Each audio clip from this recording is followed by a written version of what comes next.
van a ser los requisitos de forma. Entonces, en esa medida es importante que tengamos presente que estos requisitos de fondo se encuentran regulados ya en nuestro Código Procesal Civil. Entiéndase que estos requisitos están en el artículo 424 y 425 del Código Procesal Civil, y en esa medida se establece dentro de la calificación requisitos de admisibilidad y procedibilidad de la demanda. Entiéndase que dentro de estos requisitos de admisibilidad tiene que haber cumplimiento del artículo 424 y 425 del Código Procesal Civil. Ahora bien, entiéndase además que dentro de los requisitos de procedibilidad, entiéndase que no deben cursar requisitos de improcedencia. Estos requisitos de improcedencia están regulados a su vez en el 427 del Código Procesal Civil. A saber, si es que estamos con nuestro código, nos vamos a poder guiar de mejor manera dentro de estos requisitos de calificación en el 424 y 425 son bastante extensos. Entiéndase desde el punto 1 al punto 10 estos requisitos. A saber, la designación del juez ante quien vamos a poner nuestra demanda. Cabe precisar además que vamos a tener que revisar requisitos de competencia. Sabemos por regla general que el domicilio del demandado es el lugar donde vamos a interponer nuestra demanda. Sin perjuicio de ello, vamos a ver un poquito más adelante cuáles serían casos especiales en los cuales podemos hacer uso del domicilio, tal vez donde se encuentre el bien, tal vez del lugar donde surge el conflicto y entre otros puntos que vamos a desarrollar más adelante. Necesitamos tener los datos, información concreta, tanto de la parte demandante como de la parte demandada. Vamos a tener apartados específicos en los cuales vamos a señalar esta información. Adicional a ello, entiéndase que en la parte superior siempre vamos a tener que acompañar temas relacionados al domicilio procesal que manejamos los abogados, a la casilla electrónica que hoy en día se ha vuelto obligatoria y en muchos juzgados al día de hoy esta casilla física. Entonces, estos son requisitos a buena cuenta obligatorios ya que nos requieren para la presentación. Ya me ha pasado en alguna oportunidad que hemos presentado una demanda y contamos con ese domicilio procesal, pero ya no estamos pues en vigencia de las notificaciones de forma física. Entiéndase que ahora surge con mayor celeridad el tema de las notificaciones virtuales, lo que finalmente conlleva a la existencia de esta casilla electrónica. No es con ello suficiente, nos exigen que sea dentro de radio urbano este domicilio procesal además, entonces con ello muchas veces nos exigen una casilla física. Ambas se tramitan en el Poder Judicial y son de requisito obligatorio para poder tramitar todo tipo de procesos, en especial en procesos de naturaleza civil y que desde luego se tramitan en la vía del proceso de conocimiento. Ahora, aunado a estos requisitos de la demanda, tenemos la dirección domiciliaria de la parte demandada, porque sabemos pues que es el lugar donde se va a generar la primera notificación. No podemos generar un estado de indefensión en la parte a la que le estamos iniciando un proceso judicial, por cuanto ésta tiene derecho de defensa y aunado a ello pues requiere de presentar elementos probatorios para estimar o desestimar finalmente la demanda que nosotros vamos a plantear. Enseguida debemos de tener un petitorio que debe ser bastante claro, ¿no? Entiéndase que este petitorio tiene que ser, no necesita tener mucha información, puntualmente qué es lo que buscamos, qué es lo que pretendemos o queremos, ¿sí? Ahora, enseguida tenemos los hechos en los que se van a fundar nuestra demanda. ¿Qué pasó? ¿Cómo pasó? ¿Dónde pasó? Necesitamos tener amplitud de conocimiento. Ojo, no tenemos que meter floro, ¿no? Porque muchas veces conocemos que a mayor abundamiento de palabras creemos que más bonita va a estar nuestra demanda y no es así. Se supone que dentro de nuestros hechos tiene que haber algo bastante puntual de lo que ha sucedido, en qué contexto se ha generado. Definitivamente nosotros vamos a trasladar dentro de esta fundamentación fáctica lo que nuestro cliente nos va a decir, lo que nos va a comentar y sobre esa medida esto tiene que coadyuvar a acreditar la situación jurídica de fondo que finalmente vamos a invocar, ¿sí? Enseguida vamos a tener la fundamentación jurídica que no es menos importante. Dentro de esta fundamentación jurídica, desde luego, vamos a contemplar en primer orden lo que manda la ley, entiéndase lo que está estipulado en nuestro Código Civil, y enseguida vamos a ver, pues, doctrina, de ser necesario, jurisprudencia, porque puede ser importante. Recordemos que en el Perú a nivel civil tenemos 10 plenos casatorios civiles que perfectamente en alguno de ellos puede equipararse la situación que estamos demandando. Sabemos además que dentro de estos plenos casatorios civiles, pues se fijan reglas. No necesariamente estas reglas son precedentes, ¿no? pero sí son reglas importantes que pueden coadyuvar a aclarar o demostrar en mejor panorama qué es lo que estamos buscando al momento de interponer nuestra demanda e iniciar nuestro proceso judicial.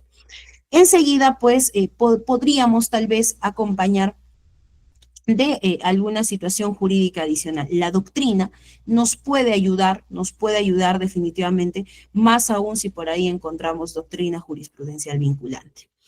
Ahora, finalmente, establecemos el monto del petitorio. Sabemos que por norma ya no es obligatorio establecer la vía procedimental. Si es que así lo desean, lo pueden hacer, pero ya no es obligatorio. Nuestro código ya no nos exige y, desde luego, ya no forma parte de un requisito de forma para poder calificar la demanda positivamente, declararse inadmisible o admisible. La firma del demandante y de su abogado. Sabemos que existen hoy en día procesos que no requieren cumplir exactamente esta forma, caso ejemplo el proceso de alimentos, que definitivamente pues ya no exige ni siquiera la firma de abogado, ya no exige estos requisitos de forma bastante exigente, por todo lo contrario, se ha vuelto un proceso bastante ágil y sencillo para que los demandantes en este caso puedan acceder a una tutela jurisdiccional efectiva de forma rápida, célere y que desde luego no se vulneren sus derechos. Pareciera ser que con ello estaría bien hecha nuestra demanda. Sin embargo, en el artículo 425 de nuestro Código Procesal Civil vamos a encontrar los anexos que deben contener. No podríamos decir, me llamo Kelly Zarco y no adjuntar cuanto mínimo mi copia de DNI, ¿no? Entonces, esto es un anexo definitivamente obligatorio. Yo no podría decir, soy la empresa ABC EIRL y no adjuntar como representante legal mi vigencia de poder. Son cosas que definitivamente, o anexos que no puedo dejar pasar por alto, por todo lo contrario, tengo que estar muy pendiente de estos anexos que son supremamente obligatorios. Es importante además que acompañados a estos anexos adjuntemos todos los medios probatorios que vamos a necesitar para acreditar finalmente nuestra pretensión. Estos documentos que vamos a adjuntar tienen que ser originales, pueden ser en copia legalizada, sí, pero definitivamente tienen que ser documentos que de todas maneras tenemos que adjuntar. Sabemos actualmente que, si bien es cierto, contamos con la casilla electrónica a través de la cual podemos adjuntar la documentación de forma virtual, lo cierto es que muchos juzgados nos solicitan estos medios probatorios de forma física. ¿Para qué? Para poder verificar la legalidad, ¿no?, de los mismos. Enseguida vamos a necesitar que estos medios probatorios además se adjunten en la cantidad de copias que partes tengan que partes tengan como demandados. Por ejemplo, si es que tengo 3 demandados, tendré que adjuntar 3 juegos de copias, ¿no? Entiéndase, de la demanda y de todos los anexos que a la misma se acompañan, ¿sí? Entonces, retrocediendo un poquito. Una vez que hemos superado estos requisitos de forma que están regulados, no vamos a ahondar mucho en ello porque están plenamente regulados. Probablemente nos vamos a detener un poquito en algunos puntos bastante fundamentales, pero no lo es todo. Vamos a ver también requisitos de fondo. Estos requisitos de fondo son probablemente lo más importante de este escrito de demanda. Considero yo, desde mi punto de vista muy personal, que el petitorio es lo más importante, sin perjuicio de los temas conexos a ello, ¿no? Entiéndase, pues, la designación, el tema de competencia, no es un tema que nos atañe, pero es definitivamente complementario para poder trabajar en esa medida. Este petitorio definitivamente tiene que ser un petitorio bastante legible, claro, concreto, preciso. ¿Qué es lo que quiero? ¿Qué es lo que busco? ¿No? ¿Cuál es el efecto? Ahora, avancemos un poquito con los efectos jurídicos de la demanda. Y es que estos efectos jurídicos se subdividen en 2 partes. Tenemos efectos jurídicos sustanciales y procesales. Dentro de los sustanciales, entiéndase que, por ejemplo, el juez que recibe la demanda, ¿qué les digo? No va a revisar en cuanto al fondo de primer momento que sea cumplido con el fondo, sino entiéndase con la forma. No es el derecho en general, consideramos pues que es meramente formal en un primer momento. Enseguida se va a cuestionar el fondo. Ese fondo definitivamente va a estar completamente arraigado con el petitorio y con los medios probatorios. Yo pido algo y acredito lo que pido, ¿no? En función a qué estoy buscando que mi demanda se declare fundada. Si soy la parte demandada, diré, ¿y con base a qué solicito a que se declare infundada? ¿No? Ahora, entiéndase que como efecto procesal, además, que tenemos que revisar el tema de la competencia. Por ahí podría haber una prórroga de competencia, se me ocurre un contrato donde yo vivo en Arequipa, el demandado vive en Lima, pero hemos acordado litigar en Arequipa, ¿no? Esa prórroga de la competencia definitivamente va a ayudar a determinar ante qué juzgado finalmente yo voy a iniciar o incoar un proceso. Ahora, es importante además hablar un poquito sobre la notificación de esta demanda. Recordemos que el artículo 424 establece dentro de uno de sus literales señalar de forma precisa el domicilio de la parte demandada. Este domicilio de primera fuente será el domicilio que aparezca en su documento nacional de identidad. Entiéndase pues en su DNI. Pero ¿qué pasaría si este domicilio por ahí no se ubica, se desconoce? Porque, bueno, aparece un domicilio que realmente uno dice, oye, pero este señor, esta persona no vive aquí, ¿no? Entonces, en esa medida, probablemente tenga que solicitar una notificación vía edictos. Entonces, la idea o el fin es de que no se vulnere el derecho de defensa, sino que por todo lo contrario se pueda trabajar en suma con algo bastante puntual, que es pues una notificación efectiva, donde la otra parte puede ejercer su derecho de defensa y que si, aun cuando se ha hecho una notificación efectiva, esta no surtiera el efecto que nosotros buscamos, pues definitivamente podríamos solicitar la declaratoria de rebeldía de esta parte. ¿Por qué? Porque no tenemos pues una respuesta, se ha notificado válidamente, se ha hecho una muy buena notificación, pero no tenemos respuesta. Es importante indicarles en este estadio que la notificación de la demanda es algo supremamente importante en todo proceso, porque si no se notifica a la otra parte, automáticamente nuestro proceso va a caminar, pero en determinado punto se va a declarar nulo. Lo peor que nos podría pasar es que avance el proceso, que solicitemos la declaratoria de rebeldía y que nos demos cuenta que cuando está por expedirse sentencia, veamos pues de que la notificación por ahí tiene un defecto. Y el defecto es que no hay aviso de notificación. Recién cuando voy a solicitar que ingresen autos para expedir sentencia, me doy cuenta que esa notificación de demanda no tiene un aviso de notificación, ese preaviso donde el notificador le dice pues al demandado, señor, voy a regresar el día de mañana, 15 de septiembre a las 10 de la mañana. Si es que ese preaviso no existe, automáticamente es una notificación que está mal hecha. Y si es una notificación mal hecha, definitivamente todo lo que yo he avanzado hacia adelante se va a declarar nulo. ¿Por qué? Porque he vulnerado un derecho constitucional supremamente importante, que es precisamente el derecho de contradicción, desde luego, y por supuesto el derecho de defensa. El derecho de defensa es supremamente importante en este tipo de casos y en todo el derecho en general. Entonces, en esa medida, si es que nosotros no preveemos esa situación, eso nos podría pasar factura más adelante. Perdónenme, creo que alguien nos levantó la manito. Sí, lo escucho. No, no lo estoy escuchando, tal vez su audio está apagado.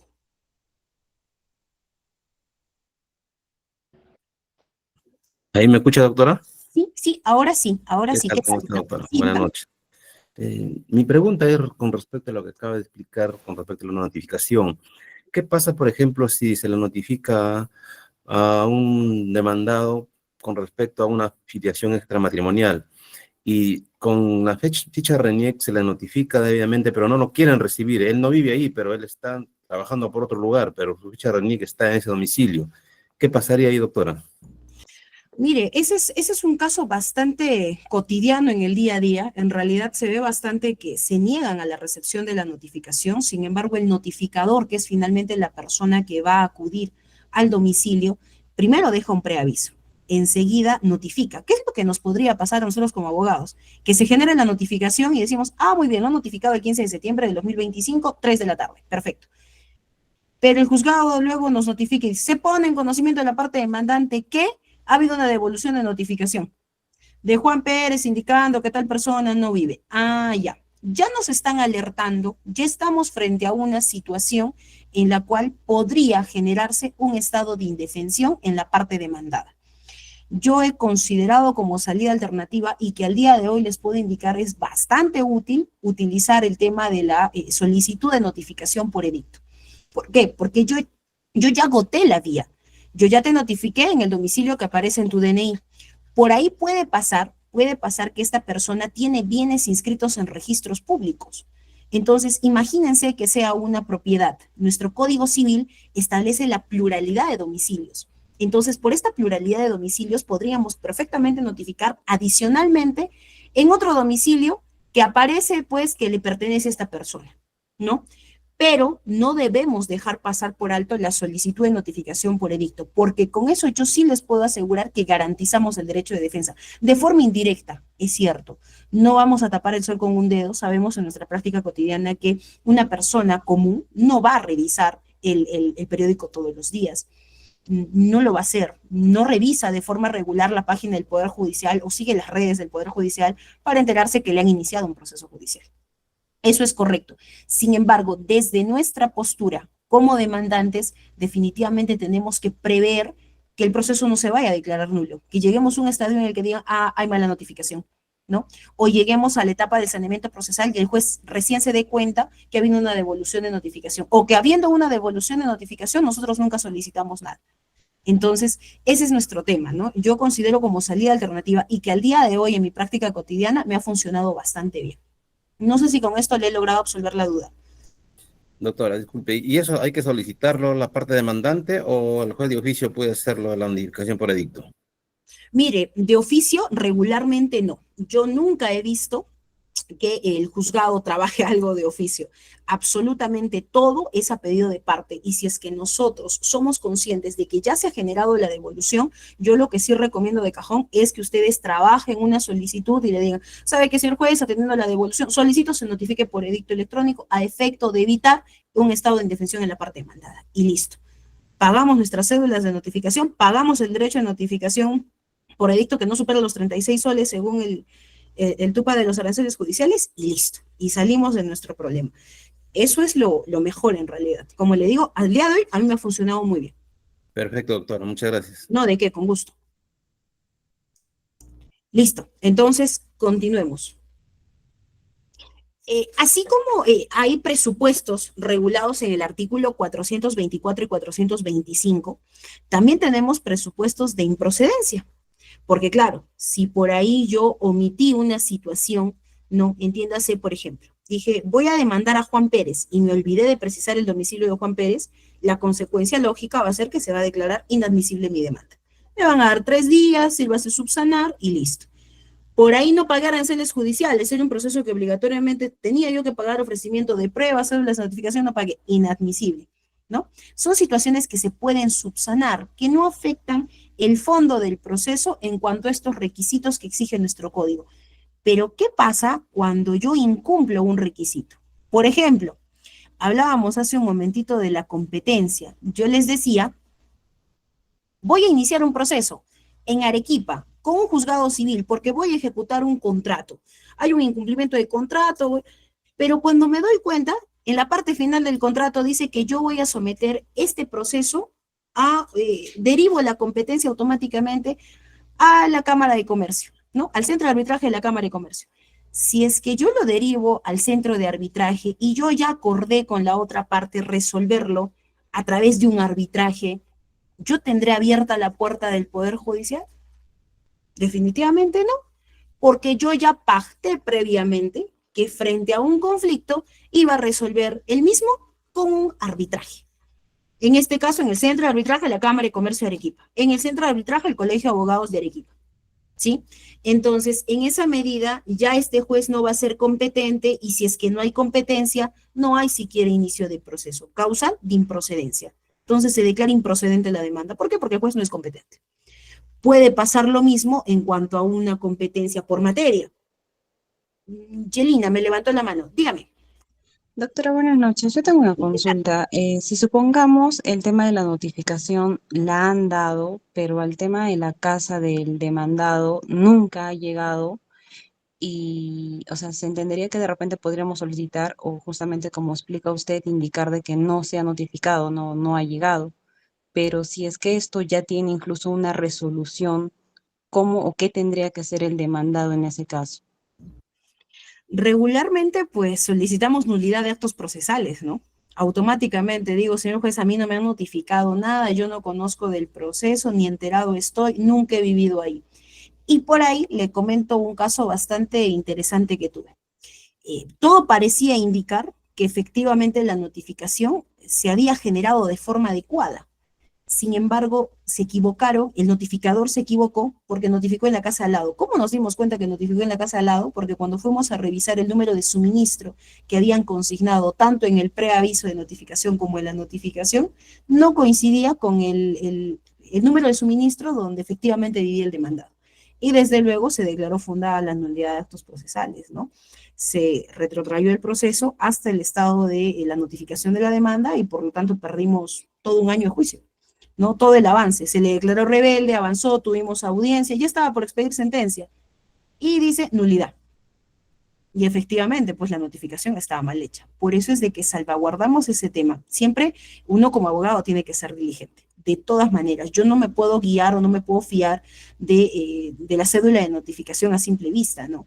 Se supone que el número de suministro es algo público, sobre todo esto al momento de la interposición de la demanda, ¿no? Porque ya imaginémonos que cuando ya tenemos una persona apersonada, ya contestó la demanda, o tal vez no ha contestado, pero sí se ha apersonado mediante una nulidad, mediante un escrito de apersonamiento, o en general en cualquier escrito donde ha señalado ya un domicilio real, procesal, e incluso un correo electrónico, casilla electrónica, pues ahí ya tal vez va a ser un poco más llevadero, ¿no? Pero definitivamente con la demanda sí, ¿no? Tenemos que ponerle bastante ojo porque tenemos que, es la parte más importante. Si nosotros no notificamos bien, nos arriesgamos. ¿Cuándo tenemos que darle más importancia? Cuando tenemos un proceso donde ya voy a solicitar la rebeldía, ¿no? Donde yo dije, vas a notificar en Las Flores H11 en Cerro Colorado. Ah, perfecto. Entonces, tú miras el CEG y dices, ah, ya sí, pues ya veo la notificación porque es lo que tú ves por tu sistema, porque hoy en día la consulta de expedientes judiciales nos da esa facilidad, pero no basta con eso. Lo diligente es ir al juzgado, pedir la revisión de expediente y cotejar el preaviso de notificación, que se haya efectuado ese preaviso, uno. Dos, que los datos que aparecen de ese preaviso y desde luego de la notificación sea cumplido con notificar. Porque también ha pasado que han salido cédulas de notificación solo con el escrito de demanda y omitieron los medios probatorios, los anexos, entiéndase, ¿no? Todos los anexos, decía, copia de la demanda y resolución número 1, ¿no? O admisorio, también aparece así, demanda y admisorio, y no estaban los anexos. Entonces, indirectamente ponemos en un estado de indefensión esta parte. Entonces, ya en ese momento, cuando vemos esa situación, solicitamos nosotros como defensa, señor juez, habiendo revisado, ¿no? La cédula de notificación número tal, hemos colegido que solamente se le habría notificado tal cosa. Hemos colegido que el número de suministro no coincide, toda vez que de la revisión del sistema público de SEAL hemos visto que este suministro le pertenece a Juan Pérez y el suministro que está al lado, la casa al lado, le pertenece a tal persona. Hay juzgados incluso al día de hoy que a efecto de evitar esta indefensión en la otra parte y desde luego de dilatar el proceso, nos piden a nosotros un croquis. Entonces, señor abogado, sírvase presentar un croquis de ubicación, ¿no? A la parte demandante se le solicita, presente un croquis de ubicación. Es más, en alguna oportunidad pudimos enviar la ubicación utilizando este tema del Google Maps. Mandamos la ubicación como para que le den copiar, pegar y puedan acceder, aprovechando la virtualidad, ¿no? Porque los escritos se presentan de forma virtual, entonces a un clic entras a la ubicación. Que sea de acceso o no a la persona que notifica es complicado, ¿no? Pero alguna vez algún notificador haciendo uso de los números, los contactos que aparecen, hemos visto que ha presentado la ubicación, nos puede reenviar. Alguna vez nos ha pasado eso, bastante inusual, pero ayuda y nos ayudamos nosotros también, ¿no? Dígame, ¿he absuelto su duda? ¿Tiene algo más que preguntarme? Yelina, ¿está usted por ahí? Sí, doctora. Sí, he absuelto su duda, algo adicional a ello. No, en realidad justamente ese era el tema de la aduana, pero me indica de que solamente se solicitaría ello, entonces está claro. Sí, claro, es una nulidad de actos procesales puntualmente. Edison, nos está usted levantando la mano, coménteme. Sí, doctora, ¿qué tal? Buenas noches. ¿Qué tal? Doctora, una consulta para antes de salir el tema de las notificaciones. ¿Y qué pasaría si, por ejemplo, el notificador, ya que su trabajo va a un domicilio y la que sale, pues, no es aquí directamente? Perdónenme, Edison, se está filtrando el audio de Yorandi y no logro entender muy bien. Si me apoyan silenciando, les voy a agradecer un montón. Porque está escuchando. Parece que se olvidó de que se encendió. Yo no me permite silenciar. Yorandi está por ahí, su audio se está filtrando. A ver, un momento, doctora, lo vamos a A silenciar. silenciar, por favor, sí. Gracias.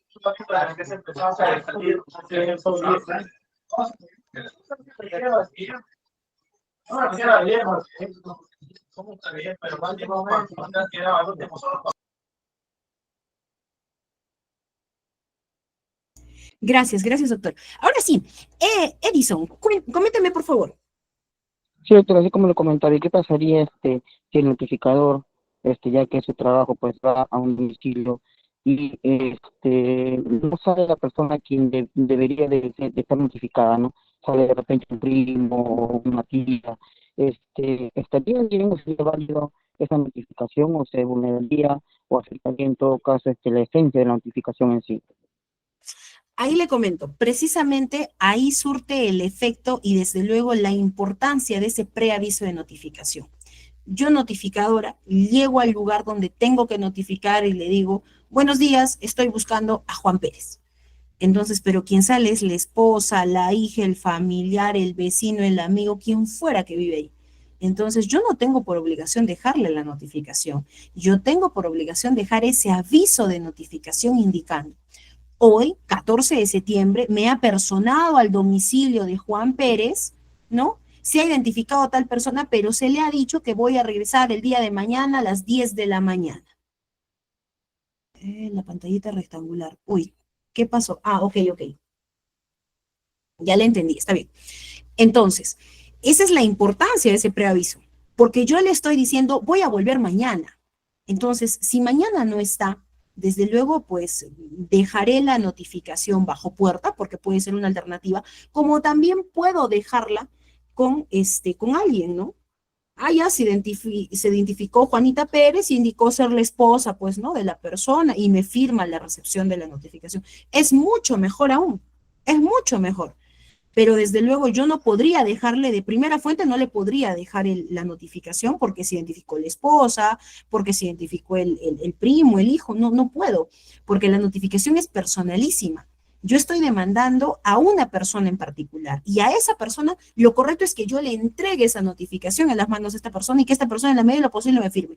Si es que esa condición no se llegara a cumplir, dejo mi aviso y regreso al día siguiente, porque regularmente es así. El preaviso lo dejo hoy día y en ese preaviso dice cuándo voy a volver y en qué rango de horario voy a volver. Y es en eso donde nosotros como abogados nos tenemos que centrar. ¿Dónde se notificó? ¿A quién se notificó? Eso es lo importante.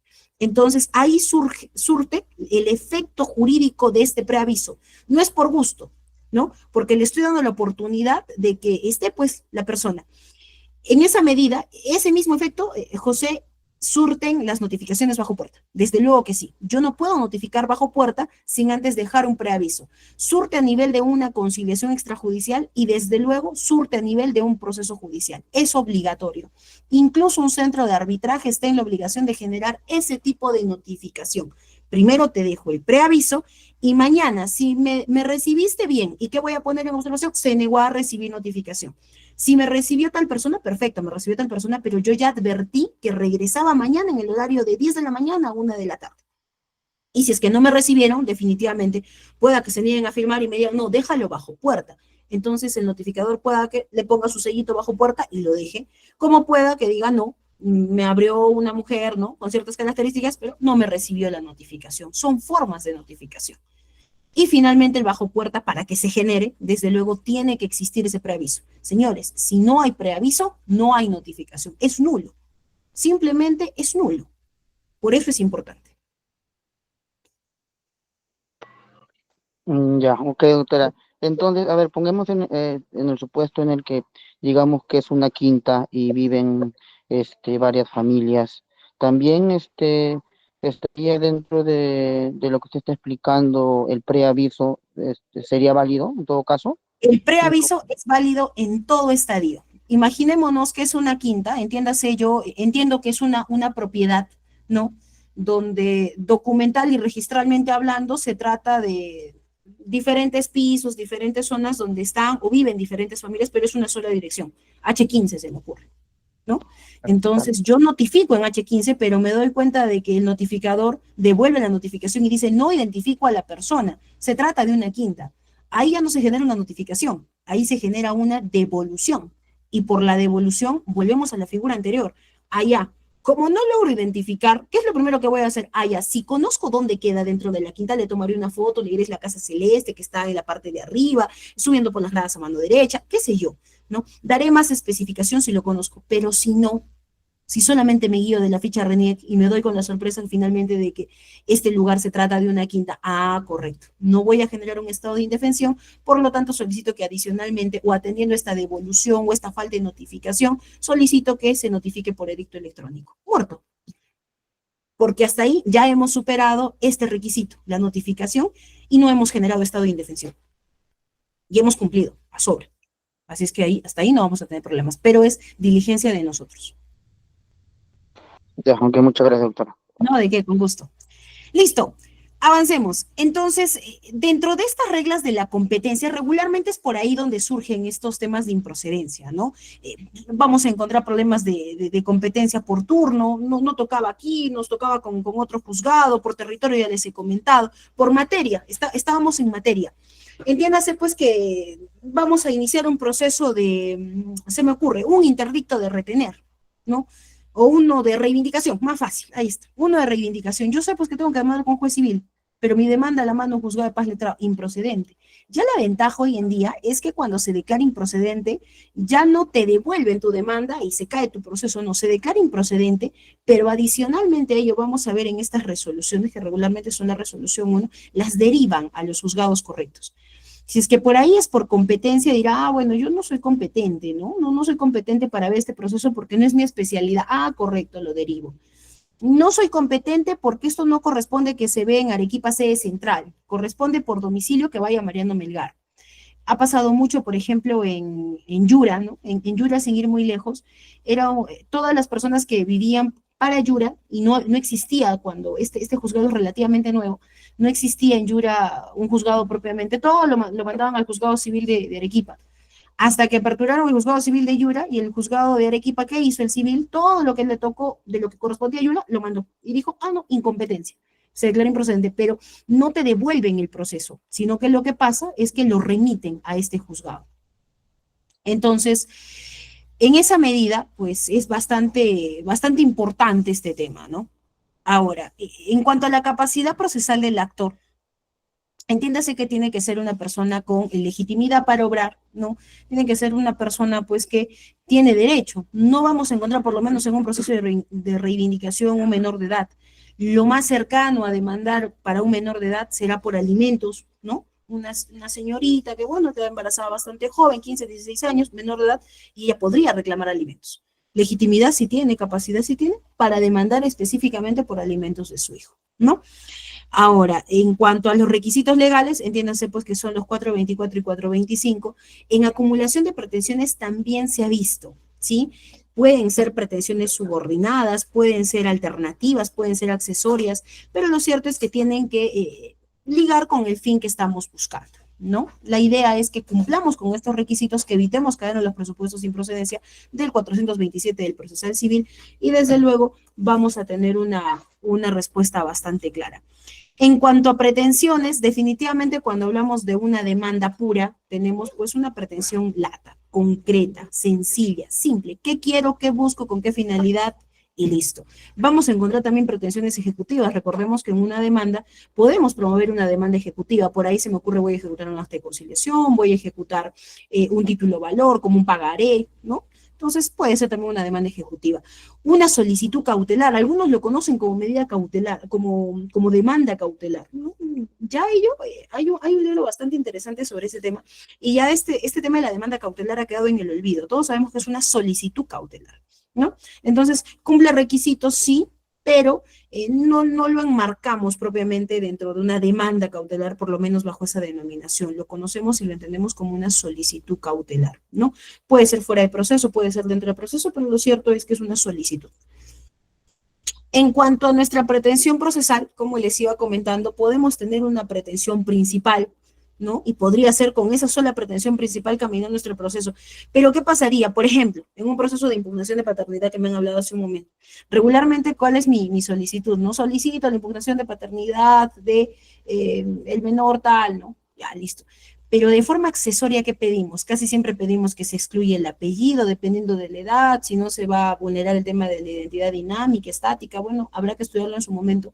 Pero también vamos a pedir esa inscripción de la exclusión. Algunos juzgados consideran que es la consecuencia lógica de la pretensión principal, y otros dicen, no, es una pretensión accesoria.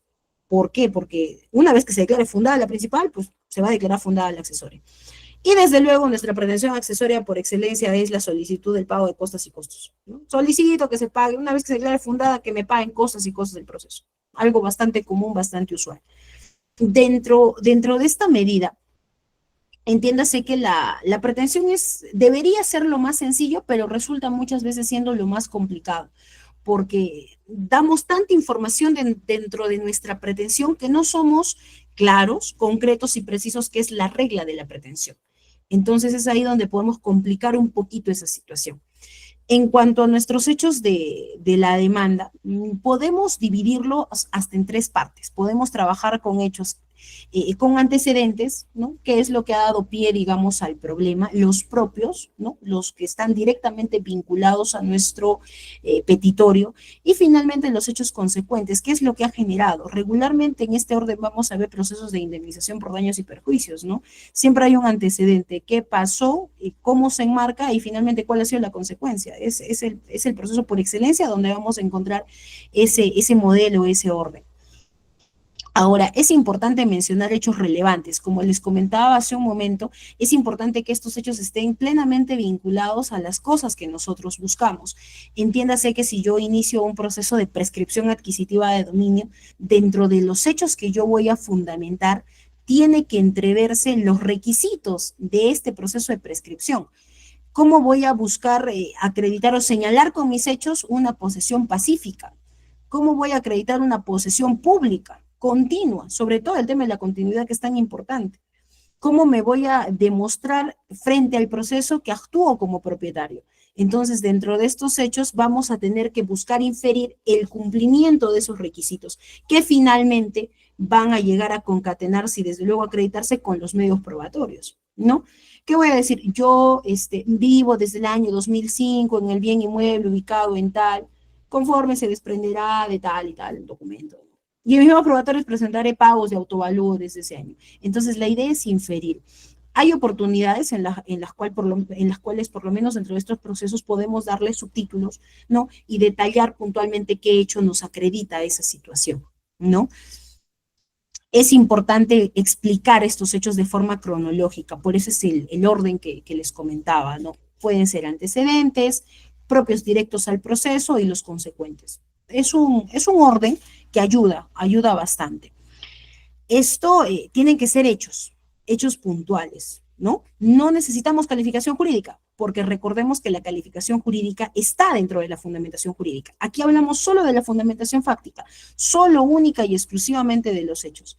Estos hechos tienen que ser susceptibles únicamente de comprobación fáctica. No vamos a buscar acreditar nada, solamente necesitamos hechos que busquen acreditar o buscar concatenar finalmente con los nuevos probatorios que vamos a presentar. Avancemos. Contrario a ello, dentro de la fundamentación jurídica sí vamos a ver pues la naturaleza jurídica de la pretensión, dónde está regulado, qué legislación resulta aplicable. Podemos ayudarnos de la ley, la doctrina, la jurisprudencia, que finalmente nos va a ayudar a determinar cuál va a ser nuestra situación legal, si se va a declarar fundado o infundado. La idea es darle el armamento jurídico al juez para que pueda resolver a nuestro favor. Muchas veces se podría generar en algún momento buscar un control difuso por inaplicación de una norma o porque una norma es inconstitucional y dentro del proceso que vamos a demandar no se engloba completamente.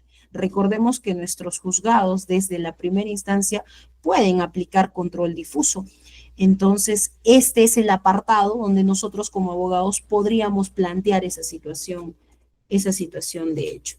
Ahora, esta fundamentación jurídica mantiene elementos constitutivos de la pretensión.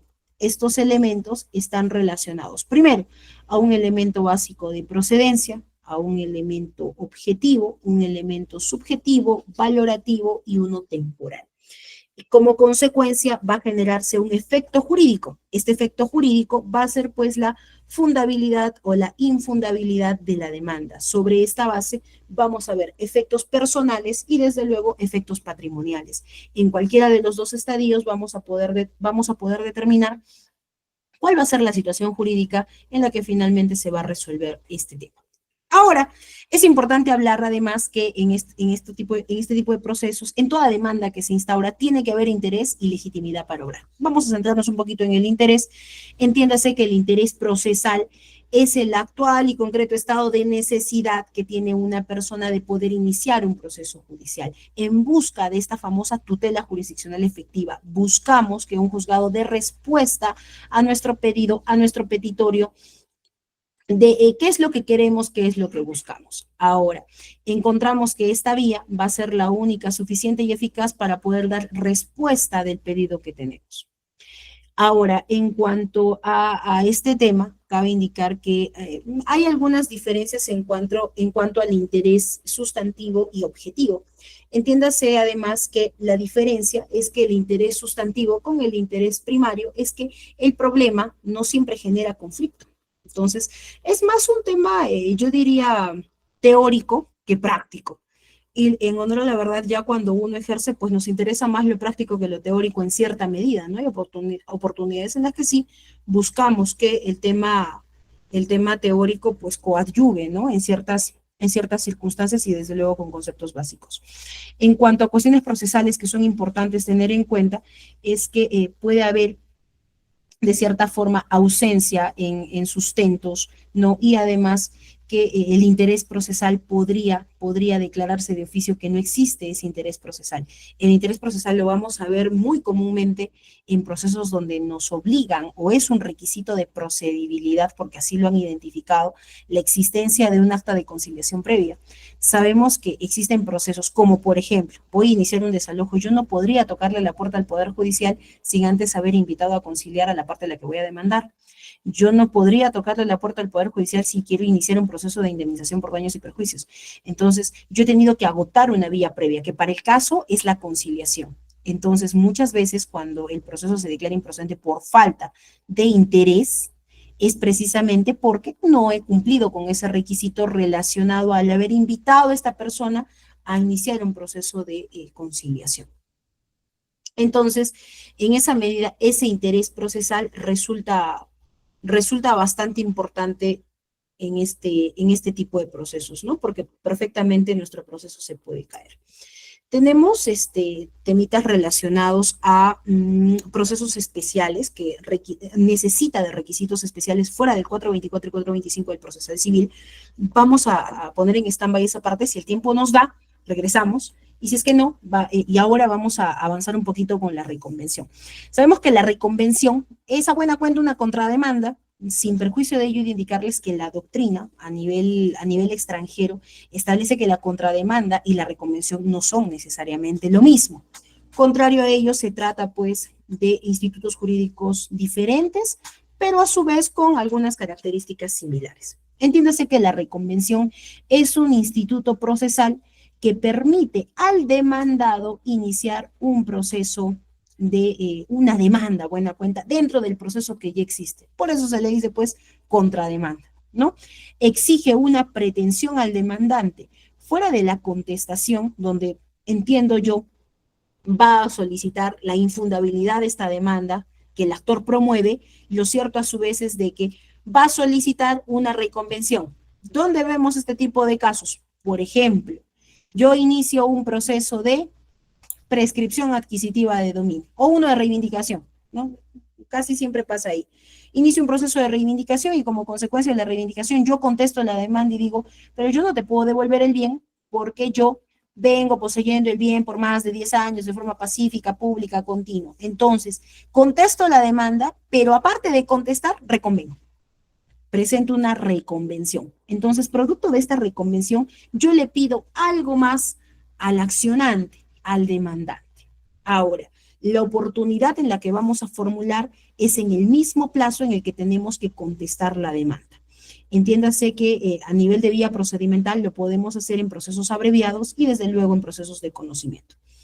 Para la calificación de esta reconvención vamos a ver requisitos de procedibilidad y de admisibilidad, tan igual como en una demanda. Entiéndase que los de procedibilidad están estrictamente relacionados a que la pretensión que se va a reconvenir es conexa con la relación jurídica invocada. Entiéndase que tiene conexidad directa con la demanda.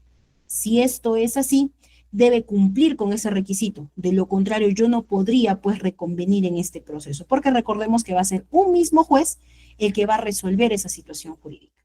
De la admisibilidad es procedente si no afecta la competencia ni la vía procedimental. Por ejemplo, el ejemplo que les ponía, ¿no? La reconvención y la prescripción son procesos que los puede conocer un juez civil, ¿no? Que los va a ver en la vía de un proceso abreviado, entonces cumple, no afecta ni la competencia ni la vía procedimental. Y en ambos casos, pues, lo ve un juez civil. Hay características que se deben cumplir. Una de ellas es que el demandado va a ejercer plenamente su derecho de acción, el derecho de acción que le corresponde al demandante al presentar una reconvención. De esta manera, el demandado también va a ejercer ese derecho de acción, va a proponer y desde luego va a buscar una pretensión en contra del actor, en contra del demandante. Ahora, el demandado no va a ejercer bajo ningún modo ni título una contradicción directa de la demanda, simplemente va a declarar su infundabilidad, pero sobre ello va a buscar litigar respecto de la reconvención que ha planteado. Otro ejemplo donde tenemos casos de reconvención, desde luego, es en los procesos de divorcio. Yo demando divorcio por causal de adulterio y el demandado me va a reconvenir por divorcio por la causal de separación de hecho. Se me ocurre, ¿no? Entonces, en este tipo de casos es bastante común, sobre todo en procesos de familia y los procesos de prescripción a nivel civil, es algo que en el día a día se ve de forma recurrente. Contesto demanda y reconvengo, ¿no? ¿Por qué? Porque busco hacer valer mi pretensión frente al accionante de este proceso. Ahora, además, buscamos de cierta forma la acumulación y con esto evitamos también que se genere sentencias contradictorias. Imaginémonos que dentro de un proceso de prescripción, ¿no? El proceso lo tramito en un juzgado civil, en el primero civil, y me declara fundada la demanda. Y a su vez el tercero civil me declara fundada la demanda de reivindicación. Vamos a generar sentencias contradictorias. En estos casos me ha tocado buscar la acumulación de procesos. Hay características y obligaciones que se deben cumplir para la acumulación, desde luego, pero lo cierto es de que al final terminamos acumulando estos procesos con la única finalidad de evitar precisamente esa situación de generar sentencias contradictorias. Ahora, es importante, en un primer momento les decía, no es lo mismo la reconvención que la contrademanda, pero son temas jurídicos similares, no iguales, pero similares. En cuanto a la reconvención, digamos que es el género, la contrademanda es la especie y la reconvención es el género. La reconvención en otros sistemas jurídicos, no precisamente en el Perú, en realidad lo que tenemos regulado en el Perú es la contrademanda, pero lo denominamos reconvención, ¿ya? Eso por un tema teórico, ¿sí? No es un tema práctico, es un tema teórico. La reconvención en otros sistemas jurídicos se busca, o lo que se indica, es que la pretensión que se deduce en este tipo de casos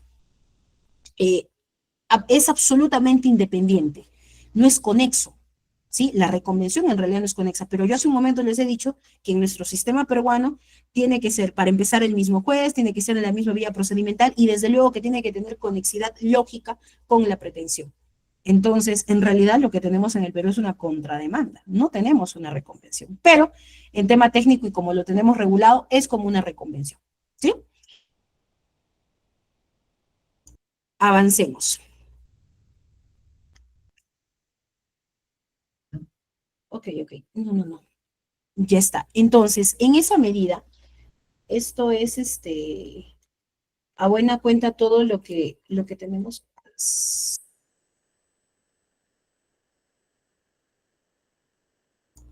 Entonces, es importante este tema teórico, es importante que conozcamos que en nuestro sistema no tenemos, pero es importante también saber que lo tenemos regulado de esa manera que lo que podemos buscar al final es hacer valer nuestra posición, evitar sentencias contradictorias, que es lo más importante desde luego, ¿no? Hasta ahí considero yo que podemos avanzar con una ronda de preguntas, y si es que vuelvo y les digo, y el tiempo nos da, regresamos a estas características especiales que debe reunir toda demanda en procesos específicos, ¿no? Ustedes me comentan. Si no hay dudas, tenemos todavía algo de tiempo, entonces podemos regresar. Colegas, los que tengan alguna pregunta para realizarle a la doctora Josie Kelly Zarco, pueden realizarlo en este momento. En tal caso, podemos continuar con la exposición.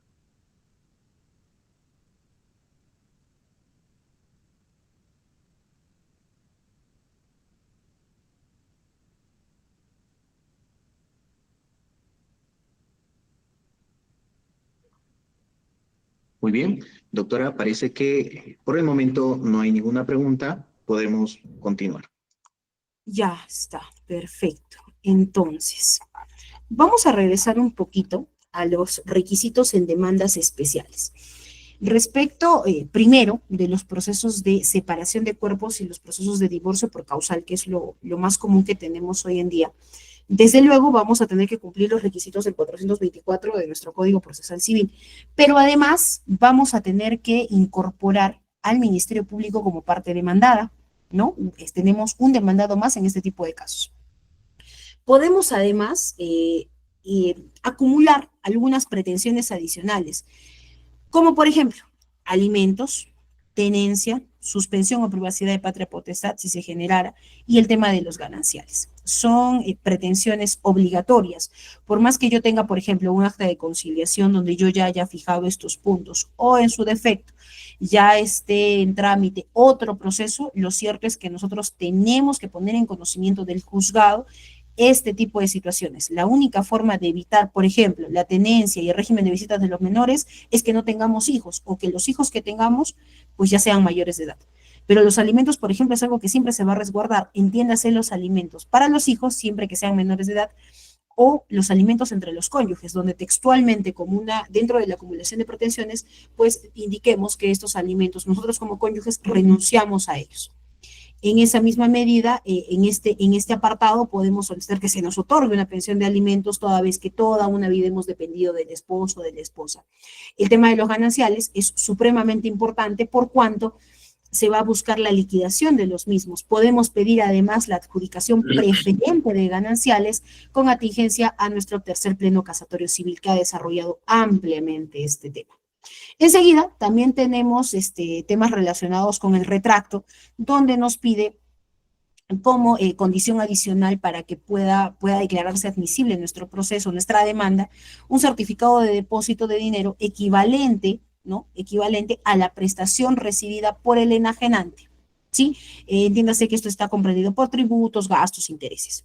Ahora, además se debe cumplir con un plazo. El plazo debe ser de 30 días naturales desde la transferencia. Enseguida, para procesos sobre prescripción adquisitiva, delimitación de áreas y linderos que están regulados del 404 al 508, del 504 al 508 del Código Procesal Civil, tenemos que debemos precisar sobre la posesión la fecha exacta de adquisición, el tiempo de posesión. Debemos adjuntar además planos de ubicación, los cuales deben estar visados por la municipalidad a la que corresponde el bien inmueble. Debemos adjuntar un plano perimétrico y un plano de descripción de edificaciones. Debemos adjuntar de forma adicional un certificado de inscripción registral, entiéndase la copia literal de un bien inmueble, ¿sí? Que nos va a ayudar a determinar dónde es pues la ubicación de este bien inmueble. Y cuando no hubiere, porque sí sucede que puede tratarse de una propiedad que no cuenta con un título de propiedad o una inscripción en registros públicos, se debe dejar constancia y precisar ello en nuestro escrito de demanda. Debemos acumular testigos, no menos de 3 ni más de 6. Deben ser personas mayores a los 25 años. Estos testigos nos van a ayudar para poder declarar en el momento de la audiencia de pruebas respecto del tiempo de la posesión o acreditar algún atributo particular. Por ejemplo, de este tipo de procesos, en el caso de la prescripción, nos podrán ayudar a acreditar la pacificidad en la que hemos vivido, que nunca nadie nos ha desalojado, ¿no? Y buscar acreditar estas situaciones de hecho que cada proceso en particular nos requiere. Entiéndase además que podemos solicitar en el caso de la delimitación de áreas y linderos una inspección judicial que definitivamente va a coadyuvar a acreditar la situación de hecho que vamos a invocar y por lo que finalmente vamos a solicitar la fundabilidad o la infundabilidad de una demanda. Ahora, en el caso de iniciar un proceso por responsabilidad civil de los jueces, tenemos que existe un plazo de caducidad que es de 3 meses desde que queda consentida la resolución que causa daño. Además que ya se ha generado un agotamiento de medios impugnatorios en contra de esa resolución que causó daño, es decir, que ya contra esa resolución que me ha generado una afectación, yo ya no puedo interponer ningún recurso. Ahora, debemos señalar la causal, ¿no? La causal puede ser por dolo o puede ser por culpa inexcusable. Y en esa medida también tenemos la expropiación. La expropiación está regulada del 519 al 532 del procesal civil. Nos establece que adjuntemos una disposición legal autoritativa o dispositiva que ejecute esa expropiación. Entiéndase que va a ser una disposición que va a emitir alguna entidad estatal. Ahora, se debe adjuntar toda la copia literal del bien inmueble que se pretende expropiar o en su defecto un certificado negativo que va a emitir registros públicos sobre la negativa de esta propiedad inscrita, ¿no? Que no esté inscrita en registros públicos y bueno, por lo tanto, un certificado negativo también nos va a ayudar a ello. Documentos técnicos de edificación, enseguida una declaración jurada del demandante sobre la indemnización, ¿no? Que se podría prever respecto de esa expropiación que le ha causado daño. Y finalmente, la tasación de este bien inmueble, en cuánto equivale, ¿no? ¿Cuánto nos ha dado esta disposición legal autoritativa y a su vez, cuál es la tasación del bien inmueble? ¿Cuánto vale económicamente? Ahora, en los casitos de tercería, también debemos adjuntar, desde luego, cuál es el documento público o privado que acredita, pues, esa fecha cierta. Recordemos que en los casos de tercería, lo que decimos es de que nuestro derecho estaría por encima del derecho de la persona, del deudor en este caso, por lo tanto, no debería ser parte de algún proceso de ejecución, de una medida cautelar o de alguna situación que nos pueda limitar el derecho de propiedad que nosotros ya ejercemos sobre ese bien inmueble. Si no adjuntamos el documento público, no tendríamos cómo demostrar en fondo este proceso de tercería, ¿no? Que tiene esa finalidad.